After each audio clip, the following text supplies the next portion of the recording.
终于把话说开，问你有没有一点喜欢。你沉默了好几秒才说，不是我的问题，只是现在不想谈。你说最近事情太多，也还没准备好有谁陪伴，叫我不要因为这件事情把原本的我们弄得太不自然。我点点头说我明白，还笑着叫你别有负担。回家的路上却一直告诉自己，至少你不是因为不喜欢我才拒绝答案。所以我真的等了一段时间，以为晚一点也许还有改变，直到朋友把手机递到我面前，我才知道原来只是我理解的太远。你说你现在不想谈恋爱，我就真的站在原地等你慢慢来，不敢再靠近也舍不得走开，怕给你太多压力和期待。你说你现在不想谈恋爱，后来却牵着他的手走进人海，原来不是时间不对，也不是你还没准备好去爱，只是那个你想谈恋爱的人从来不是我而已。后来有人问我难不难过，我还替你找理由回答，也许你们就是刚好遇见，也许有些事情真的没有办法。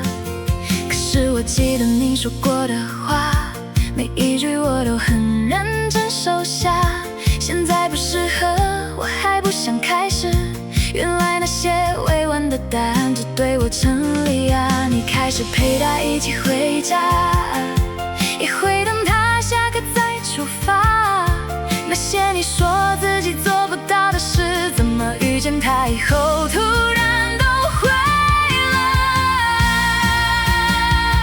你说你现在不想谈恋爱，我害怕自己的喜欢让你为难，所以收回讯息，退回朋友那一栏，连难过都不敢表现得太明显。你说你现在不想谈恋爱，后来却为了做了所有例外，原来不是你不相信爱，只是我没有让你想试试看。最难过的从来不是被拒绝，是我真的相信了你的答案。如果那天你直接说我没有喜欢你，也许我会难过，但至少不会等，不会把你的现在不要偷偷听成以后可能，不会一直以为我们只是差一点时间，原来有些句子说得很温柔，只是怕把真话说得太明白。你说你现在不想谈恋爱，现在我终于听懂那句话的答案，不是等你忙完，不是等你想开，也不是再多喜欢一点就能换来。你说你现在不想谈恋爱，其实后面还有一句没有说完，你不是不想爱，不是不能爱，不是还没准备好有人陪伴，你只是没有想和我谈恋爱。后来才想起那一天，我已经不怪你的委婉，只是如果可以重来，我希望自己早一点明白，有些现在不想，其实就是